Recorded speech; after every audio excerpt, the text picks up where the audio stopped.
This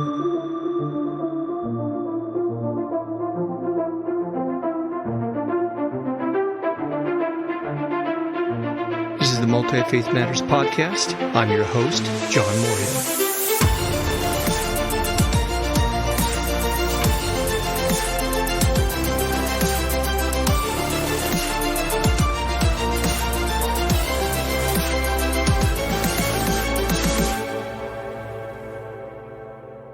Well, this is the podcast for Multi-Faith Matters. I am the host, John Moorhead, and I'm privileged today to have as my guest Lydia Kaiser.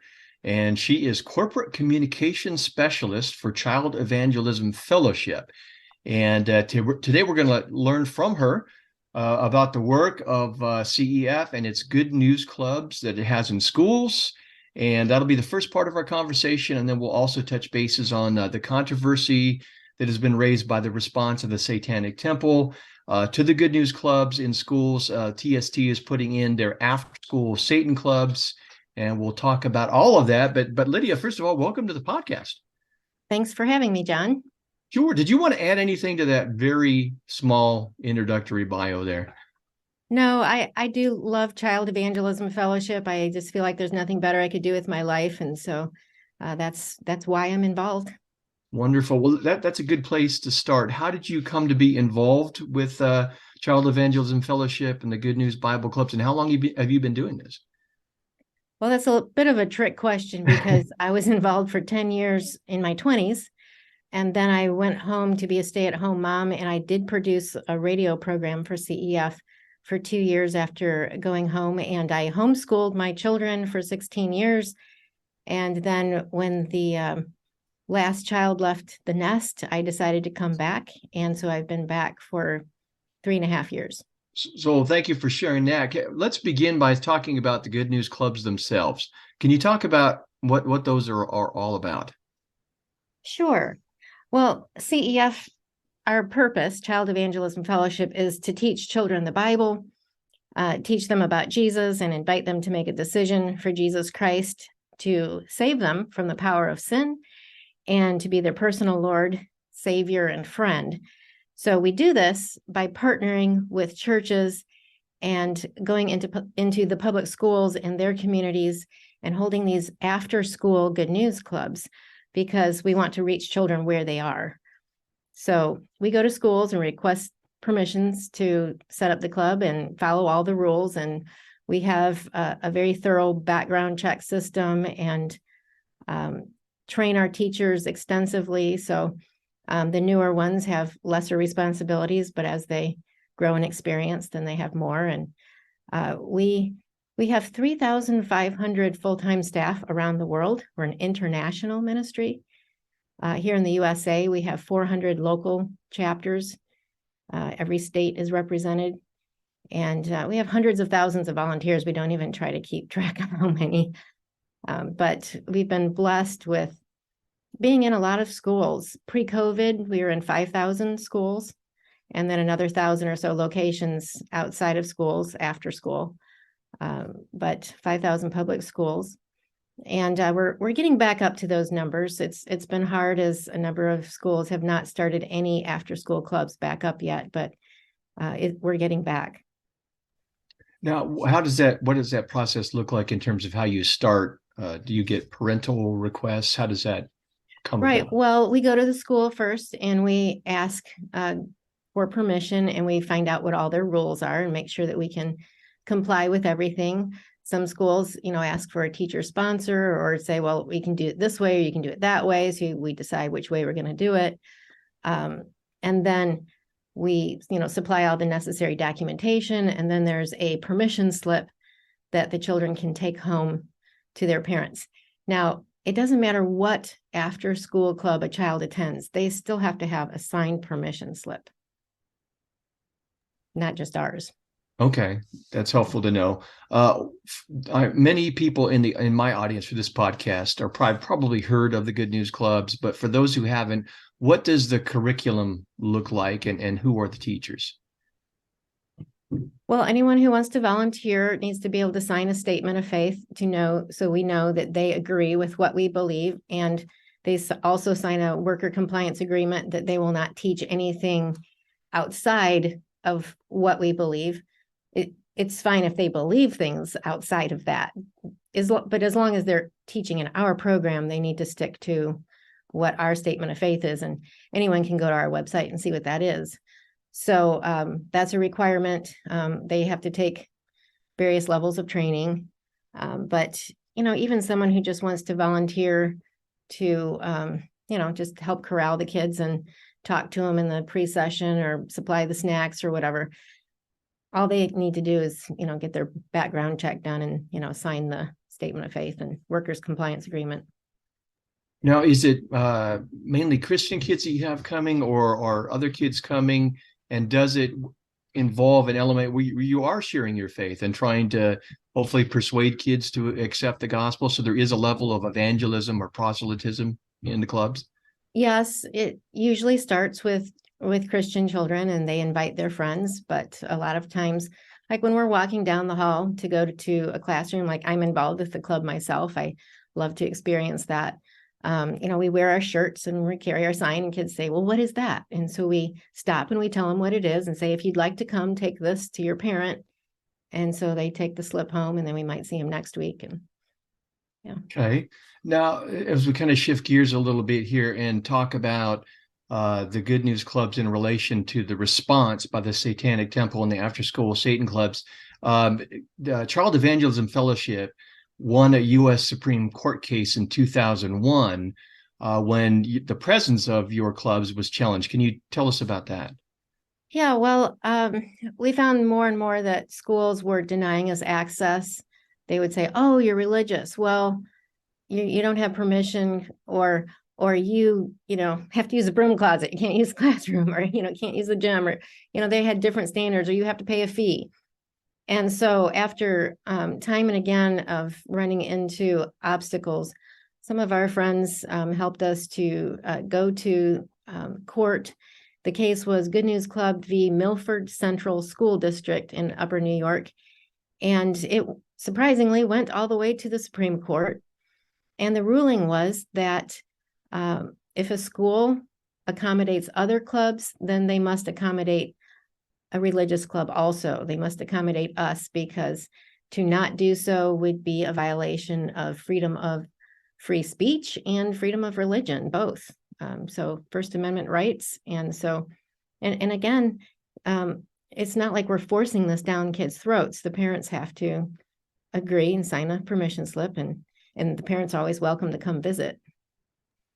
So there's something of an irony here in that then comes the Satanic Temple, and they want to provide an alternative in certain locations in response to what you're doing. And they point to the same Supreme Court ruling. What is your position on that legal issue and those freedoms? Well, this is where we do agree with them. So I'm pleased to start out with how we agree. That's always the best way to start out a discussion. And I've listened to Lucian Greaves make his case. I listened to your interview with him a year ago. Thank you for that. Yeah, and I think he's correct. There's an element of Christian privilege with some people who don't understand our Constitution. And, my personal favorite founding father is James Madison. And when James Madison was working with others on writing the Constitution, there was a proposal that the United States be declared a Christian nation. And James Madison came up with 15 reasons why we shouldn't be. And one of those was that if the government can tell everybody what religion they must be, they can also define that religion, because Madison and Jefferson were from Virginia, and they were watching Baptists be flogged and put in stocks and put in prison because they were baptizing adult believers. A lot of your listeners today would be shocked to hear that, because we just assume everybody accepts that. Well, back then, no, they didn't. It was infant baptism or none. So if the government can say, well, you all must be Christians, and the government can say, well, this is what a Christian is. And do we want that? Absolutely not. And even God himself allows every human being the free will to decide who or what to believe. So shouldn't we? So we're not afraid. We shouldn't be afraid to have the discussion about what we believe in. If we're confident, which I certainly am, that our God is the only true God, then I have nothing to fear in a respectful conversation and a public square that is open to everyone to, bring their thoughts forward. Well, I appreciate that. I appreciate starting on a positive note. I think one of the challenges I often see amongst Christians is when they talk about religious freedom, many times they mean the ability to practice their freedoms. And sometimes they want to see it restricted in the area of various minority religions in America, particularly those they don't like or find distasteful. But, we do live in a pluralistic society, and we all have freedoms. And I would agree with you that let's everybody put out their truth claims, and let's have a respectful contestation over the issues and truth. So I think we're on the same page in regards to that. Now, in preparation for our conversation, I Googled I just looked through CEF to see what their kinds of statements were about the issue. And I have seen acknowledgement that the Satanic Temple, when they talk about Satan or the devil, for them, it's a metaphor. They don't believe in the Christian devil and the Christian tradition. But I found one CEF document that says, After School Satan Club challenges, the title is After School Satan Club challenges CEF Good News Club. And the statement says that after school Satan clubs are proving to be a flop. Parents simply won't agree to send their children to a club where the mascot is known for pure evil. Now, that statement seems to be at odds with other statements that the mascot, for those who haven't seen it, is a little kind of cartoony, devilish character. Is that kind of a confusing statement there, or? Well, actually, their mascot is a 3,000-pound Baphomet statue with the goat-headed figure, sitting on a chair with all of these occult symbols all around it and on it, and holding up and then it has these two little children, elementary age children, a boy and a girl, and they're just looking adoringly up at this goat face, and he's got his hand on his heart. So that's the mascot. And the quote, that says it'll flop. Well, it's because, like I said earlier, parents they're truly the gatekeepers. They're the ones signing the permission slip. So you're only going to have 2 or 3 parents or maybe one parent with 2 or 3 children in a school who's going to sign that permission slip. And so I would call that a flop of a club and they usually only last one semester. I don't know if any of them have lasted longer. So yeah, I would call that a flop. Okay. I don't know. I'm going to have in the next week or two, going to have the individual from the Satanic Temple on the program to talk about the clubs. I'll ask how successful they have been. I don't know. So for clarification, I had assumed that the statement about the symbol of evil was referring to the logo for the after school Satan clubs, but that reference is actually for the Baphomet statue. For their actual mascot, their statue that they carry around and they put, try to put up in different state capitol buildings or whatever. Okay, yeah, there have been efforts to have that put on various state capitol grounds to challenge 10 Commandments monuments there. But I think that the challenge is still there because the Satanic Temple would not understand that Baphomet statue was a symbol of evil. Again, it doesn't have a reference to the to the Christian concept of Satan. So I still think sometimes. Well, it does. If you look at all those occult symbols on the statue, I'd like for you to, when you have time, look at that statue and all the symbols on it. And I think that traditionally those are what they are. And they each of those symbols has its history. And I don't think we may have to disagree there. I'm very familiar with the Baphomet statue and with the Western esoteric or occult tradition where some of that symbolism is drawn. And while many Christians would see that as referring to evil, In the Western esoteric tradition, it's a symbol of enlightenment. So there's a different interpretive thing going on except that I think we're justified in saying that is a symbol of evil, and that if you have good in the world, if there is such a thing as good, then there's such a thing as evil. And so people can talk circles around that and say, well, it's a metaphor of life and blah, blah, blah. But what else is a symbol of evil historically, traditionally, culturally, if not Satan himself? So, they can talk circles around that, but I'm sorry, it's widely accepted as the symbol of evil. Yeah, I think there's going to be a fundamental disagreement there between folks, because Christians are coming at it again with that good versus evil dichotomy, with Satan in the background representing evil, whereas Satanists and maybe others in the esoteric tradition are going to come at it from a different perspective. But at least I understand your view. Yeah, and I understand this. In another document by CEF in response to After School Satan Clubs, it states that the attempt to establish satanic clubs, again, uses it says it's a ploy to alarm parents and school boards, and that the process was described as a trap and a trolling technique. Now, that's one thing that the Satanic Temple has frequently been accused of, not being sincere, not being a real religion, just trying to troll.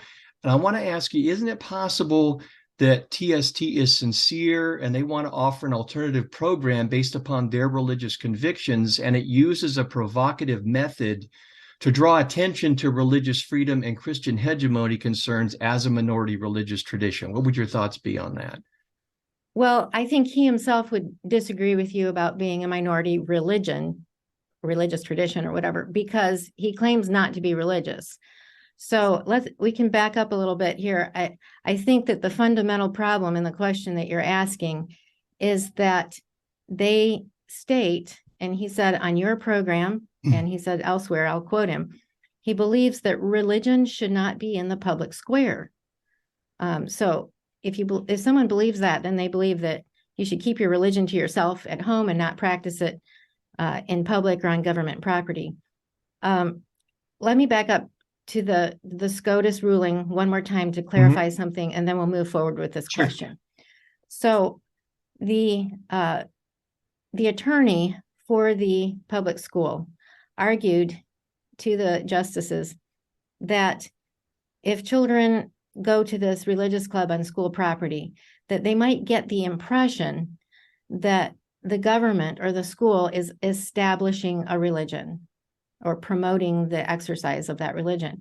And of course, if you are familiar with the First Amendment, you recognize that language, that the First Amendment was actually written to prohibit the government from establishing any religion or preventing the free exercise thereof. So the justices considered this question about whether the children would get that impression that the government is establishing religion by them practicing this on public property, on the school property. And they concluded that there is just as much danger that the children would get the idea that they're not allowed to speak of God or to practice their religion as long as they're on public property, if they were prevented from having an after-school club when all these other groups are having their clubs.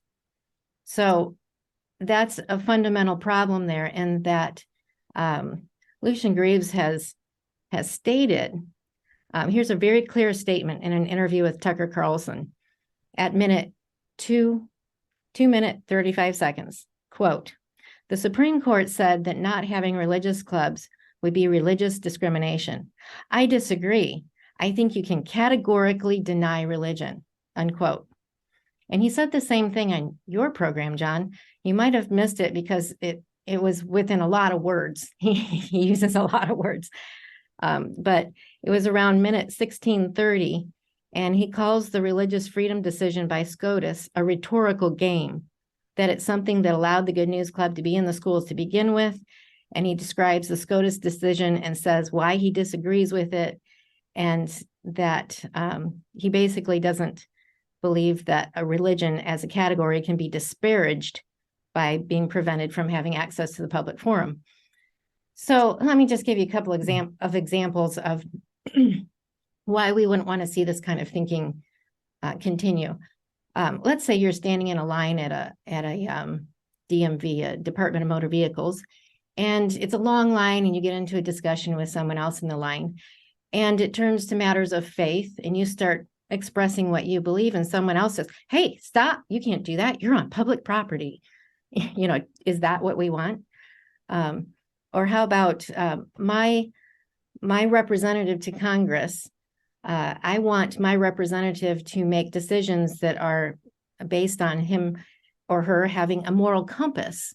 I want them to be able to say, I believe that God created life, so it's sacred, so we should protect it from the moment of conception to the last days, and shouldn't do anything to end a life, And so, again, we need to be able to express and have a religious club on school property.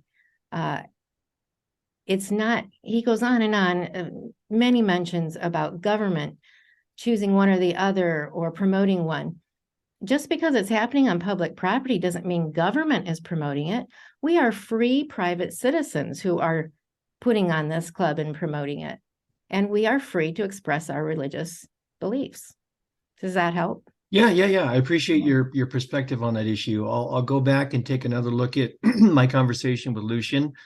I don't have that understanding of what he's saying, but I appreciate your response. And it's not my intention to defend the TST position. They can articulate and defend their own views. Well, it's easy to get confused about what he's promoting, because on the one hand, he's saying, we're a religious club. We're Satan, the Satanic Temple. Let us in. So he's getting in on the basis of being a religion, a minority religion. Right. And then at the same time, he keeps saying that he thinks that religion should be categorically denied in the public square. So that is what leads me to believe that his true motive is to get rid of the Good News Club in the public schools. That is, back to your question about the ploy. So what they do is they come into a school and say, well, you have a Good News Club here, so here's our permission slip. We want you to take this or make this available to the kids, or put it out on the website or whatever, so that parents know that we intend to start a Satan Club next semester, and they can sign this permission slip for the kids to come. And so the parents are like, what? And, I really feel for these parents, because, especially over the last year or two, they have discovered time and again that there's just all kinds of crazy things being taught to their children behind their backs. And so I don't blame them at all for, having a knee-jerk reaction and saying, what is going on here, and going and protesting with all vehemence and, and emotion. I totally understand. I feel like he's using them because his real, as he has stated, his purpose is to say, hey, people, don't have Christian privilege and think that because you're Christian, you get to have a club and no one else gets to. That's an excellent point. The Lutherans should come in and have one. The Presbyterians should come in and have one, or they can join with us. A Baptist should come have one. But what about the Buddhists and the Hindus and? Oh, sure, the Buddhists and Hindus. But the problem is, because they truly are a minority, somebody who believes that needs to get organized and come do that. And if there isn't anyone in that community, then it understandably isn't going to be represented. So, let's not whine and say, well, this is not represented. Well, come represent them, Yeah. Anyway, so they come and say, we're going to do this. And the parents get all upset. And so they say, we don't want a Satan Club in our public school. So then the logical answer is, well, if we let in the Good News Club, we have to let in the Satan Club. And so they're like, well, then get rid of the Good News Club too, because, we just can't have Satan Club in school. That is the knee-jerk reaction. They don't realize that, there's 5,000 Satan clubs, or I'm sorry, 5,000 Good News Clubs, and only, 5 active Satan clubs. And you really don't want to throw out the baby with the bathwater. They don't realize that in their emotionalism, because they're being played. This is a ploy. And Well, okay. it's ugly. It really shouldn't be done to people. Well, I understand your view, and obviously TSTs will respond after they see this. And again, we're going to have their representative come on and give their perspective. I just want to two things I just want to kind of reiterate. One, that they are a legitimate religion because they have an IRS ruling in their behalf as a religion, and they have all the markings of a religion. Okay. Even So though, then why do they come to the school board meeting and say, oh, we're not teaching religion? We're not well, teaching these well, children about from what I Satanism. understand, again, I'm not an advocate for TST. From what I Mhm. understand, in looking at their website and talking to some of the representatives, you can be religious and not necessarily bring a religious curriculum into a school. And from what I've seen in their curriculum, they aren't doing that. But I don't want to Yeah. belabor the point. Well, I would like to bring up another point of disagreement, and that is the way he keeps talking about how we proselytize. And he has said that that's their main distinction between them and us, is that we proselytize. I feel like the word proselytization there's people just working to, make that a dirty word. If you truly believe something, then there's something wrong with you. If it's good news, which we believe we have really great news for everyone, especially for these kids, why would you keep it to yourself? And it's what we should be doing if we believe we have good news. And it's intolerant to tell someone else, oh, don't proselytize. You're telling them to keep their opinions and beliefs to themselves, and don't try to win anyone else over to their beliefs.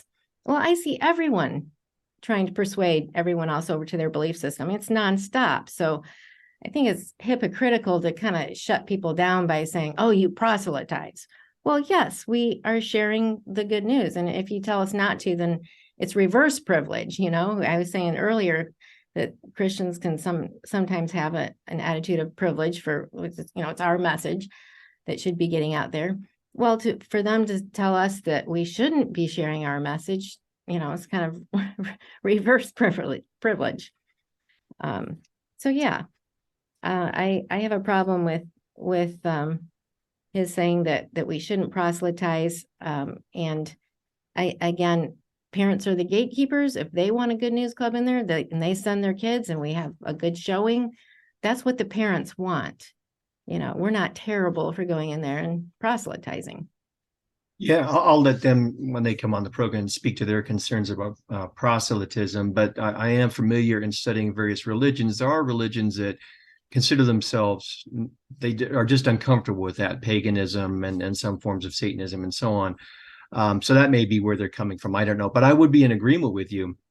I think we need a situation where everybody is proselytizing or trying to persuade. We do it all the Yes. time in Let's have a politics. conversation instead of Yeah, shutting people yeah. down. So let's just make sure we're doing it respectfully and legally and all those kinds of things. So I'm not opposed to everybody Right. having So that space to do it. they should be proselytizing in their Satan club. If they're going to come in and say, we're a Satan club, we're a religion, well, then teach your religion. Don't come in and say, oh, but we don't teach it. I Right. mean, Well, they certainly do have that option, and they've stated that they they may want it make both that move. ways. But at this point, they're not doing it. One other thing that may be going on with them, and again, I'm going to allow them to speak for themselves, is there are two different basic views on the public square. One is the pluralistic public square, the idea that everybody should have a place and a presence and present their message and try and persuade. And the other is the so-called naked public square, where we got so many divergent truth claims and conflicts. Let's just shut it down. Nobody has a presence. And maybe that's where they're coming from. I wouldn't support that. I prefer the pluralistic public square. Let everybody have equal access and make their claims and go from there. What would your thoughts be on that? I agree with you. And Child Evangelism Fellowship, we see that kids are in trouble. The CDC released numbers prior to the pandemic showing that suicide rate was up, not only with teenagers, but even with preteens. Kids are hopeless. And then came COVID and all of the psychological problems that brought. And kids really need good news. And so I'm going to complain a little bit here to you, John, because you said, when you interviewed him, you said, you told the audience, okay, now let's not be talking about what the Satanic Temple believes. And, if I see any of those comments, I'm going to shut them down. I'm going to, delete them and all. But then he started talking about what he thinks we believe. And I was like, what? I was like dropping my teeth, But you also heard me say, because we had a whole episode devoted to that previously, so I didn't want to take up the bulk of that one conversation. And that prior podcast, where I have a colleague of mine who's a member, he goes into the beliefs and practices. So we're not going to talk about Satanism. Let's just talk about Christianity. Okay. Well, he sure did. He talked about how we talk about sin. So I'd like to address that, if you don't mind, sin Sure. and hell. So yeah, the accusation is that we tell kids they're sinners and make them feel bad about themselves. And I personally, I do wrong things, and I imagine you would admit that you do wrong things. We believe that the Bible says that God wrote his law on our hearts. So everyone, whether they're a Christian or not, we just intrinsically know that it's wrong to lie, that's wrong to kill or, commit violence or steal. That's God's law written on our hearts. So we all do wrong things. And then our conscience kicks in and we feel bad about ourselves. And so this is true of children as well. So, and this can also lead to hopelessness and despair. There are kids that, commit suicide because they feel like they are just, somehow rotten. And so what we like to do is explain to them that God created them beautiful and unique and in his image, that they have a spirit, soul, and body, and reflect the triune God in many ways, and show him all those ways and how they are created in his image. But that we do wrong things and God is perfect. And so when we do wrong things, that separates us from God, and it makes it difficult for us to have a relationship with God. So if we confess our sins to him, he will forgive us our sins, and he will cleanse us from unrighteousness. He will help us. He'll give us his Holy Spirit and help us to live well and to live the way that pleases him. So this is good news. Rather than trying to tell kids, oh, don't worry about having sin. We'd be having a bunch of psychopaths. We would be excusing our sin, just trying to shut down our conscience, and making excuses for ourselves and doing whatever feels good or whatever we want to do. Is that the kind of society we want? No, we want people who can honestly and objectively say, okay, that was wrong. That was a sin. I need to confess that. I need the forgiveness of God and other people for my sin. And we believe and teach them that, and here comes the part about hell. We believe that if a person goes their entire life and never confesses their sin to God and receives his salvation, then they will be forever separated from God. So we don't feel it necessary to describe a place called hell in our curriculum for children. I mean, John, imagine if you were separated from everything that's good and beautiful and true, how miserable would that be? And so to be separated from God and all that's good is enough of a description for young children. We do not want to scare them into asking Jesus to save them. We want to draw them with the love of God and explain to them that he forgives sin, and then he indwells you and helps you to live a good life, and is your friend who's always with you, never leaves you. We believe that's enough for children. And so the accusation, that we make them feel bad about sin and we, scare them with hell, that's absolutely not true. And another thing he said on your episode was that people can't see what we teach. Anybody can go on our store, on our website, and buy any of our curriculum. It's right there. So I don't know where he got that information. And then he talked about some other things that he thinks we believe. And I don't even want to say the words. It was awful. It's not true, but again, people can see for themselves.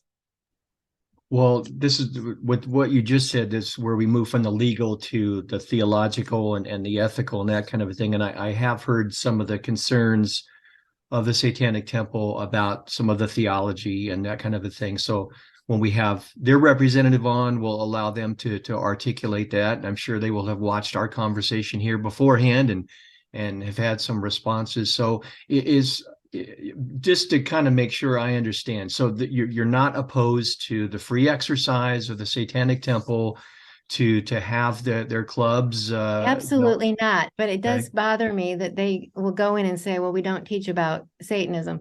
I'll tell you what, when a child goes to a club called Satan Club, even if they don't learn about Satan, what it does is it breaks down their inhibitions so that later on they'll get involved in the occult, perhaps because they've been introduced to it as, oh, this is innocuous, this is great, this is, good character and all that. So Even if the um, Satanic Temple doesn't practice the occult, they're an atheist group. so Satanism, if they're saying we don't have anything to do with the practice of Satanism, well, No, would you they agree do, but there's they do, but there's varieties of Satanism, and their okay, particular. that's my point. There's all kinds of Satanism out there. And so are we to expect that a child who goes to a Satan club is later on going to say, well, wait a minute, what stripe of Satanism are you? Are you the good kind or are you the bad kind? I mean, they're being told that Satanism is, this esoteric, wonderful thing that, they describe. And so I think that it can entrap a young person later on to get involved in the occult. And then again, when you look at their Baphomet statue with all the occult symbols and the little children looking adoringly at it, really tell me that they're not after indoctrinating children. I'm sorry, I just don't buy it. Yeah, well, I appreciate your opinion on that matter. I would assume that perhaps the students in the after-school Satan clubs would learn, if they wanted to, what Satanism is from those that they're getting the instruction from, and they wouldn't necessarily be going and looking and finding all the fearful stereotypes that many times we Christians understand and perpetuate about Satanism. The vast majority of Satanists are atheists. There's a minority that are theistic Satanists. Yeah, well, there's just a lot of things out there that are luring kids to the dark side. We don't need to play around the edges.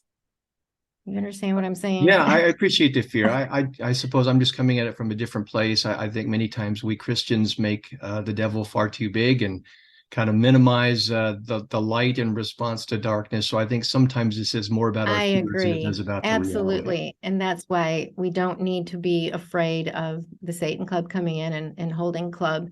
And I just feel like, though, that there's, to come in and say, well, we're a religion, let us in because we're a religion. And, but we don't teach religion, that's a little duplicitous. Well, I've asked all the questions I want. I think this has been great. Do you have is there anything you wanted to get out that I didn't give you an opportunity to express? Um, yeah, I'd say two things. The the ruling, the SCOTUS ruling, paved the way for another important ruling, Wiggs v. Sioux City School District. A teacher by the name of Wiggs wanted to help in a Good News Club after school and was told by the school that she may not because she teaches there. And oh my goodness, we wouldn't want these kids to know you believe in Jesus, you know? And so she took him to court, and it was resolved in the 9th district because they referred back to Good News Club v. Milford Central School District and said, and halfway through the case, they said, okay, well, I'll tell you what, we'll let you teach Good News Club in a school that's not in the one you teach in. And she was like, no, that's not good enough. I want to be in the school I teach in. Anyway, so the ruling was that teachers may participate in a religious club after school, even if it means that now the kids know what they believe. And that frees up our teachers who believe in Jesus to be able to say so. And, if you've got teachers out there who believe in Satanism, then they can participate in the Satan Club. And again, it's up to the parents to be the gatekeepers. If you need to understand that if you're sending your kids to a public school, you need to know who's teaching them and when and what they're being taught, and you be responsible for what's happening there.